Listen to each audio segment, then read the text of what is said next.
Урматтуу элим, мынакей сөз кетип атты. Мына бизнесмен келсе бардығын сатып жиберет деп туруп. Сурагыла ошондо айткандар, бабаны эмнени сатты деп.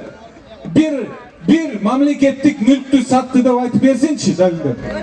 Мен бир туура айтат эжем, өздөрү сатты.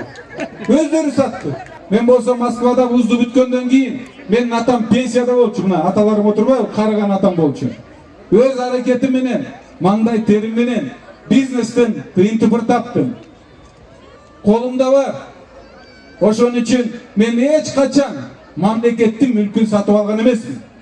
Заводдорду ким талкалап сатканын элим баары жакшы билет.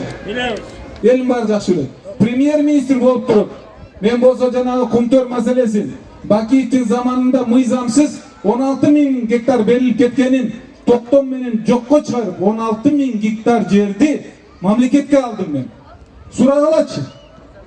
Талапкер, жанагы келаткан талапкерден премьер-министр болуп, канча жерди ал мамлекетке кайрып берди деп туруп. Чегара маселесин бу жерде мына байкем айтып атат. Тиги немедеги нарындагы арпа, Аксай чегарада. Ошондо кытайлыктар чегараны Кыргызстандын чиновниктери менен келишип алып, $15 миллион үчүн бери көздөп 30 километр жылдырабыз дегенде, Бакиевдин заманында мен биринчи вице-премьер болуп туруп, эч нерседен коркпой туруп, мындай болбойт, мен буга каршымын деп туруп, чегарадагы бери жылышты токтотуп калгам элим. Менин жашоомдо акча менен абийирдин тамда отурганда, элдин кызыкчылыгы менен башка кызыкчылык турганда мен дайыма эл тараптуу кызыкчылыкты тамдагам. Акчанын ордуна абийирди тамдагам элим.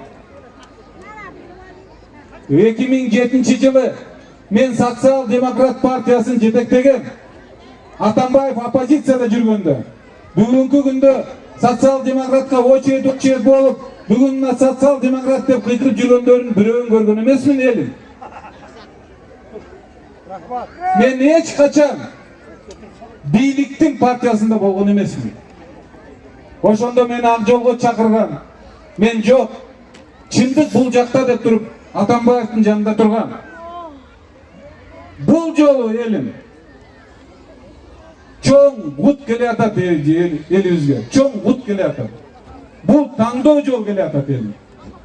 Бул жолу элим же эски жолдо добуш бересиңер, же мен алдыга жол деп туруп добуш бересиңер. Бул жолу мен жок, 106 орун болбосо боло берсин деп туруп, коррупцияга малыңа мамлекетке добуш бересиңер.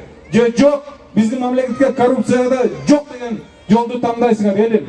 Бул жолу биз жанагы 156 орунда жашап аткан кедей өлкөдө жашайбыз деппи? Же 10 тез өнүгүп жаткан өлкөнүн катарына киребиз деп добуш бересиң элим. Мен ишенем. Менин ишеничим бул мына ушул жерде турган алтындан да жогору баалуу бул менин элим. Мен сиздерге ишенем.